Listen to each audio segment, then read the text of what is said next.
नमस्कार दोस्तों, success study Baloda YouTube channel में आपका स्वागत है। आज के इस वीडियो में हम प्रतिभा पर्व 2021-22 की तैयारी के लिए लर्निंग आउटकम्स आधारित अभ्यास प्रश्न कक्षा 7 विषय विज्ञान लेकर आए हैं। इस वीडियो में हम कक्षा 7 विषय विज्ञान के उन महत्वपूर्ण प्रश्नों के बारे में जानेंगे जो कि इस परीक्षा में आपके लिए काफ़ी सहायक सिद्ध होंगे। तो चलिए शुरू करते हैं आज का वीडियो और सीख लेते हैं कुछ नया। पहला प्रश्न है, पादपों से प्राप्त होने वाले तंतु का उदाहरण है। ऑप्शन ए रुई, बी रेशम, सी ऊन, डी नायलॉन। तो देखिए, इनमें से पादप से प्राप्त होने वाला तंतु है रुई, इसलिए ऑप्शन ए जो है आपका सही जवाब हो जाएगा। प्रश्न क्रमांक 2, विटामिन डी की कमी से होने वाले रोग का नाम है। A beriberi, B rickets, C scurvy और डी घेंगा। तो देखिए, विटामिन डी की कमी से होने वाला रोग है वह है रिकेट्स, इसलिए ऑप्शन बी जो है सही जवाब हो जाएगा। ठीक है ना। और बेरीबेरी रोग होता है विटामिन बी की कमी से, और स्कर्वी रोग होता है विटामिन सी की कमी से, और आयोडीन की कमी से होता है घेंगा रोग। ठीक है ना। चलिए प्रश्न क्रमांक 3, निम्न में से किस पौधे की जड़ मूसला जड़ नहीं होती। ए नीम, बी आम, सी पीपल, डी गेहूं। तो देखिए, यहाँ पर नीम, आम और पीपल की जड़ होती है मूसला जड़, लेकिन गेहूं की जड़ होती है रेशेदार जड़। ठीक है ना। तो गेहूं की जड़ मूसला जड़ नहीं होगी, इसलिए यह हमारा सही उत्तर हो जाएगा। प्रश्न क्रमांक 4, निम्न में से कौन सा पदार्थ विद्युत चालक है। ऑप्शन ए रबड़, बी लोहा, सी प्लास्टिक, डी लकड़ी। यहाँ पर सही जवाब होगा लोहा, यानी ऑप्शन बी, है ना। लोहा विद्युत का चालक होता है, जबकि रबड़, प्लास्टिक और लकड़ी विद्युत के कुचालक होते हैं, यानी विद्युत रोधी होते हैं। ठीक है ना। चलिए प्रश्न क्रमांक 5, तेल लगा कागज है। ए पारदर्शी, बी अपारदर्शी, सी पारभासी और डी तीनों। तो देखिए, तेल लगा हुआ जो कागज होता है वह होता है पारभासी, इसलिए ऑप्शन सी जो है हमारा सही जवाब हो जाएगा। पारभासी यानी जिसके अंदर से हम स्पष्ट रूप से नहीं किंतु धुंधला धुंधला देख सकते हैं, है ना, वो कहलाता है पारभासी।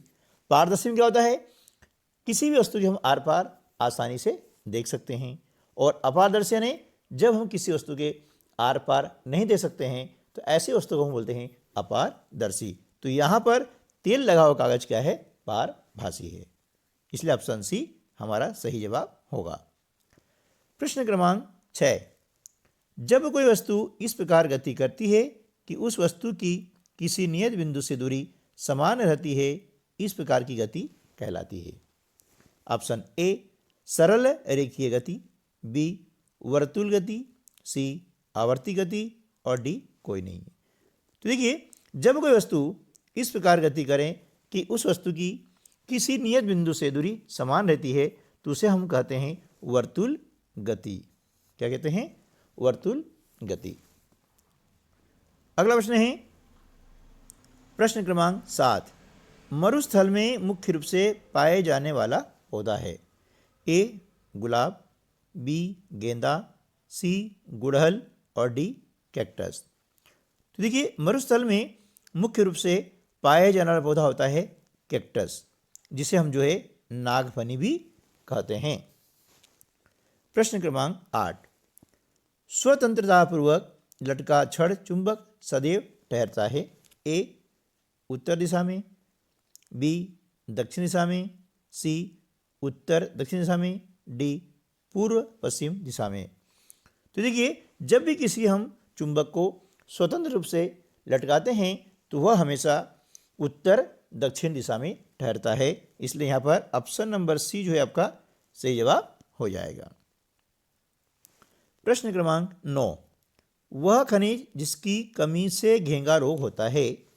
ए कैल्शियम, बी आयोडीन, सी लोह और डी तीनों। तो यहाँ पर हम देख रहे हैं कि ऑप्शन बी जो है हमारा सही जवाब होगा, क्योंकि आयोडीन की कमी से घेंगा रोग होता है। प्रश्न क्रमांक 10, विद्युत सेल में टर्मिनल होते हैं 1, 2, 3 या 4। तो सही जवाब होगा कि विद्युत सेल में 2 टर्मिनल होते हैं, यानी ऑप्शन बी हमारा सही जवाब होगा, है ना। 2 टर्मिनल होते हैं, एक होता है धनात्मक और दूसरा होता है ऋणात्मक, ठीक है ना। प्रश्न क्रमांक 11, दर्पण में प्रतिबिंब दिखना किस परिघटना का उदाहरण है। ए अपवर्तन, बी दिशा परिवर्तन, सी परावर्तन और डी तीनों। तो देखिए, दर्पण में प्रतिबिंब का दिखना परावर्तन का उदाहरण है, यानी परावर्तन के द्वारा ही हम दर्पण में अपना प्रतिबिंब देख सकते हैं, ठीक है ना। तो यहाँ सही उत्तर हो जाएगा ऑप्शन सी। प्रश्न क्रमांक 12, लंबाई का मानक मात्रक है। ए मीटर, बी सेंटीमीटर, सी किलोमीटर, डी मिलीमीटर। तो लंबाई का मानक मात्रक, यानी जिसको हम एसआई मात्रक भी कहते हैं, वह होता है मीटर। इसलिए ऑप्शन ए सही जवाब होगा। प्रश्न क्रमांक 13, घुटने व कोहनी में पाई जाने वाली संधि का नाम है। ए कंदुक खल्लिका संधि, बी धुराग्र संधि, सी हिंज संधि, डी कोई नहीं। तो देखिए, घुटने व कोहनी में पाई जाने वाली संधि का नाम होता है हिंज संधि, यानी ऑप्शन सी जो है हमारा सही जवाब हो जाएगा। इसे हम कब्जा संधि भी कहते हैं, क्योंकि एक कब्जे की तरह होता है। जिस प्रकार से आपने देखा होगा कि दरवाजा में कब्जा लगा होता है ना, और वह एक सीमा तक खुलता है और फिर बंद हो जाता है। इसी प्रकार से हमारे कोहनी में और हमारे घुटने में भी हिंज संधि होती है। प्रश्न क्रमांक 14, पेरिस्कोप किस सिद्धांत पर कार्य करता है। ऑप्शन ए अपवर्तन, बी चुंबकीय, सी परावर्तन, डी तापीय। तो पेरिस्कोप परावर्तन के सिद्धांत पर कार्य करता है, इसलिए ऑप्शन सी जो है हमारा सही जवाब हो जाएगा। प्रश्न क्रमांक 15, निम्न में से मांसाहारी जंतु नहीं है। ऑप्शन ए शेर, बी बाघ, सी गाय, डी बिल्ली। तो हम देख रहे हैं कि यहाँ पर शेर, बाघ और बिल्ली तीनों क्या है, मांसाहारी जंतु है, जबकि गाय क्या है, शाकाहारी है। इसलिए ऑप्शन सी जो है हमारा सही जवाब हो जाएगा। प्रश्न क्रमांक 16, ज्यामिति बॉक्स का स्केल कितने सेंटीमीटर का होता है। ऑप्शन ए 30, बी 25, सी 15 और डी 20। तो देखिए, हमारे जो ज्यामिति बॉक्स होता है उसका स्केल होता है 15 सेंटीमीटर का, इसलिए ऑप्शन सी सही जवाब होगा। प्रश्न क्रमांक 17, निम्न में से किसकी छाया नहीं बनेगी। ए वृक्ष, बी हाथ की हथेली, सी कांच और डी दीवार। तो देखिए, छाया अपारदर्शी वस्तु की बनती है। तो हम देख रहे हैं यहाँ पर कि वृक्ष, हाथ की हथेली और दीवार, ये सब क्या है, अपारदर्शी हैं। तो अपारदर्शी हैं इसलिए इनकी छाया बनेगी। लेकिन कांच क्या है, पारदर्शी होता है, इसलिए कांच की छाया नहीं बनेगी। तो यहाँ पर हमारा सही जवाब हो जाएगा ऑप्शन सी कांच, ठीक है ना। इस प्रकार से ये ऑप्शन सी हमारा सही जवाब हो जाएगा। प्रश्न क्रमांक 18, पेरिस्कोप बनाने के लिए किस दर्पण का उपयोग किया जाता है। ऑप्शन ए उत्तल, बी अवतल, सी समतल और डी कोई नहीं। पेरिस्कोप बनाने के लिए समतल दर्पण का उपयोग किया जाता है, इसलिए ऑप्शन सी जो है हमारा सही जवाब होगा, ठीक है ना। प्रश्न क्रमांक 19, सोनू की छाया उसके पैरों में है, यह समय हो सकता है। कौन सा? ए सुबह का, बी दोपहर का, सी शाम का और डी रात्रि का। तो देखिए सुबह और शाम की छाया होती है वो काफ़ी लंबी होती है, दोपहर में छाया हमारे पैरों में होती है ना।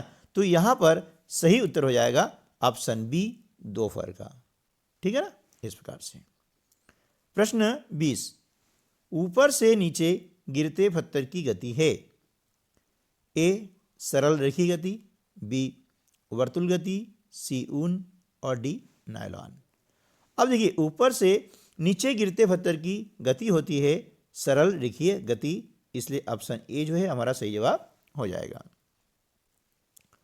प्रश्न क्रमांक 21, पुष्प का वह कौन सा भाग है जो तितलियों को अपनी ओर आकर्षित करता है? ऑप्शन ए बाह्यदल, बी पंखुड़ियाँ, सी पुंकेसर, डी स्त्रीकेसर। तो देखिए पुष्प का जो भाग होता है उसका नाम होता है पंखुड़ियाँ, जो कि काफ़ी सुंदर और आकर्षक होती है, जो तितलियों को अपनी ओर आकर्षित करती है, इसलिए ऑप्शन बी जो है हमारा सही जवाब हो जाएगा पंखुड़ियाँ। प्रश्न क्रमांक 22, निम्न में से प्राकृतिक तंतु नहीं हैं। ऑप्शन ए रुई, बी जूट, सी पटसन, डी पॉलिस्टर। तो देखिए इनमें से जो है प्राकृतिक तंतु नहीं है, है ना। तो देखिए यहाँ पर हम देख रहे हैं कि रुई, जूट और पटसन ये क्या है आपके प्राकृतिक तंतु हैं, लेकिन पॉलिस्टर क्या है? संश्लेषित तंतु है, जो कि मनुष्य के द्वारा बनाया जाता है ना। तो रुई, जूट और कपास क्या हो गए? प्राकृतिक तंतु, लेकिन पॉलिस्टर यह प्राकृतिक तंतु नहीं है, यह है संश्लेषित तंतु, जिसे हम सिंथेटिक भी कहते हैं। तो ऑप्शन डी जो है हमारा सही जवाब हो जाएगा। प्रश्न 23, निम्न में से कौन सा रेशा त्वचा के लिए उपयुक्त है? ए टेरिकॉट, बी नायलॉन, सी टेरिउल और डी कपास। तो देखिए यहाँ पर हम देख रहे हैं टेरिकॉट, नायलॉन और टेरिउल, ये सभी क्या है? संश्लेषित तंतु है, संश्लेषित रेशे हैं, है ना। अब संश्लेषित रेशे त्वचा के लिए हानिकारक हो सकते हैं, लेकिन जो प्राकृतिक रेशे होते हैं वह त्वचा के लिए सर्वाधिक उपयुक्त होते हैं, और यहाँ पर ऑप्शन डी हमारा सही जवाब होगा, क्योंकि कपास जो होता है वह प्राकृतिक रेशा होता है, जो कि हमारी त्वचा के लिए उपयुक्त होता है। ठीक है ना, इसलिए उत्तर क्या आ जाएगा? डी ऑप्शन कपास। प्रश्न 24, जल में विलय नहीं है। विलय यानी घुलनशील, जो पानी में पूरी तरह से घुल जाता है, लुप्त हो जाता है, वह कहलाएगा विलय, है ना। तो ऑप्शन आपको दिया गया है शक्कर, नमक, नींबू का रस और लकड़ी। तो हम देख रहे हैं कि शक्कर, नमक और नींबू का रस ये पानी में पूरी तरह से घुल जाते हैं, है ना। उसमें डालते ही क्या हो जाते हैं? ये लुप्त हो जाते हैं, गायब हो जाते हैं, यानी पूरी तरह से घुलनशील हो जाते हैं।